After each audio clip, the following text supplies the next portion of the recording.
گاه در تاریخ انسان‌هایی پیدا می‌شوند که انگار از قرن دیگری به این جهان پرتاب شدند.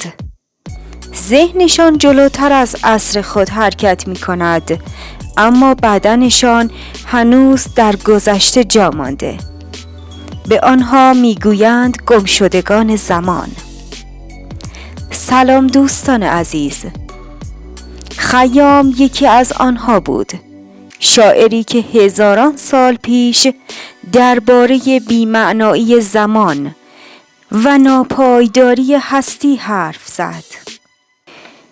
آن هم در روزگاری که مردم هنوز زمین را مرکز جهان می دانستند.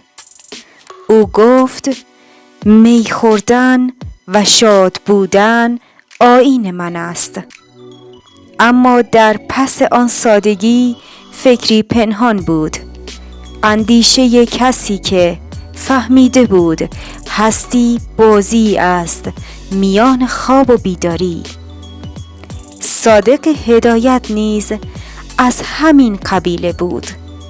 او در دل قرن 20 حرفهایی نوشت که هنوز هم آینده برایشان آماده نیست.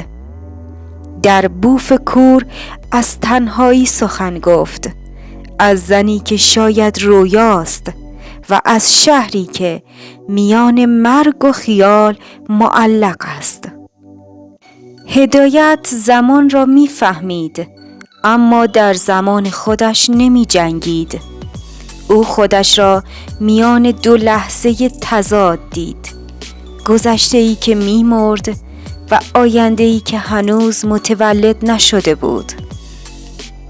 و نیچه، فیلسوفی از غرب، که گفت خدا مرده است، اما در واقع معنایش این بود که انسان هنوز آماده بودن بدون تکیه‌گاه نیست. نیچه از آینده‌ای حرف زد که بشر باید در آن خودش را بیافریند، بدون ترس از تنهایی. اما مردمان عصرش او را دیوانه خواندند. گمشدگان زمان همیشه سرنوشت مشکوکی دارند. اول مسخره می شوند، بعد طرد و در پایان مورد ستایش قرار می گیرند.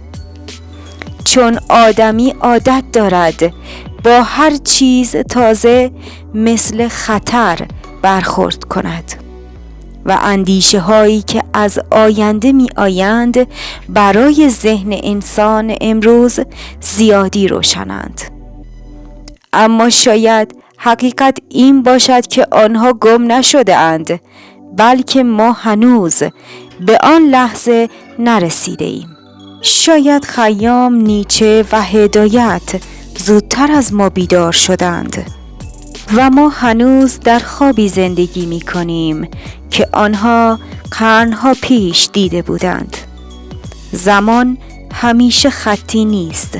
شاید حافظه جهان گذشته و آینده را همزمان در دل دارد، مثل آینه‌ای که دو سویش یکی است.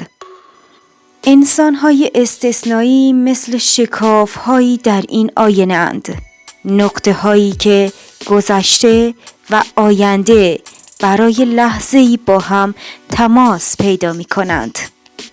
و اگر دقیق گوش بسپاریم، شاید هنوز صدایشان را بشنویم، در شعر خیام، در سایه‌های هدایت، در فریاد خاموش نیچه. هر کدام هنوز در پیچ و خم روزگاران زمزمه می کنند بیدار شو، هنوز دیر نشده، اما زمان همیشه صبور نیست.